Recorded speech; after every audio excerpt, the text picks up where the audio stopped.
do does not exist. My name is Uchi, and I'm making this testimony from Lagos, Nigeria. So a few weeks back, I felt this slight pain on my lower right abdomen, but I just excused the pain and thought that it would go on its own since it wasn't a serious pain.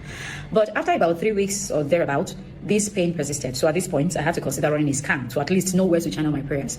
So on the 22nd of September, I decided to go run an abdominopelvic scan. While the doctor was checking, he paused and he said, "Oh, on your left kidney, I see some particles, though they are yet to form kidney stones, but there are particles there like a cyst." On getting to my lower right abdomen, he had to pause again and said, "Oh, on your right ovary, I see a growth." Okay, so at this point, he told me to look at the screen and he was trying to show me and then talking about the size and explaining, but I didn't understand anything from what he was explaining. So when he finished, he called me into his office and handed over the report to me and tried advising me and then pointing to, the medical measures to take. So at this point, it was sounding very serious and the devil had started to creep in with fear. Hearing how serious they sounded, I now had to sit down and really go through the reports. And I'm going through it. I saw left renal cyst, and they were questioning pyelonephritis.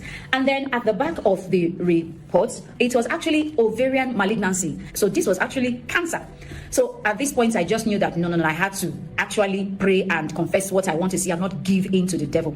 So the next day on the fire altar, I brought it before God. In fact, at some point, I dropped the result on the floor, danced around it, and will place it beside my device. And then the next day, Wednesday, oh Lord, show me mercy. I prayed, cried to God regarding it, and said, okay, I'm going to run another test to see. And what they saw before, they will not see again. As the prayer was going on, at some point, I heard Pastor Jerry say, ovarian cancer, ovarian cancer, ovarian cancer, let it be reversed, let it be reversed. I claimed it on the 25th. So while I got there and they were checking, the first doctor, I had handed over the formal reports to them, and they started checking. When she was checking, she had to ask me that, what was the diagnosis again? I said, oh, it's in that report that I gave you. She was checking and I was looking at her face. She was a bit confused. She said, turn to this side, I turn to that side, I turn. She called another doctor, a male doctor this time around. They kept checking and at this point, I just started smiling inside of me. I said, yes, Dr. Elroy has taken over. Dr. Elroy has removed it. A third doctor came, in fact, 4 doctors, and they kept checking and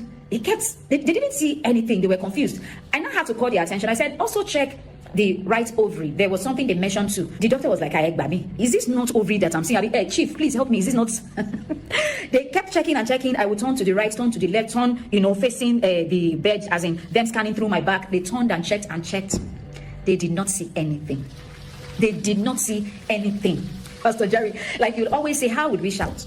I couldn't shout. I was just laughing. I kept laughing like, how? God, Elroy, how did this happen? How did you do it? In fact, I didn't understand it. I had to call one of the doctors, and while I was explaining, on the road, in the hospital there, anybody looking at me would be like, what is wrong with this lady? But I was so loud. I was telling her that I cannot explain it. Elroy has done it. It has been done. She said,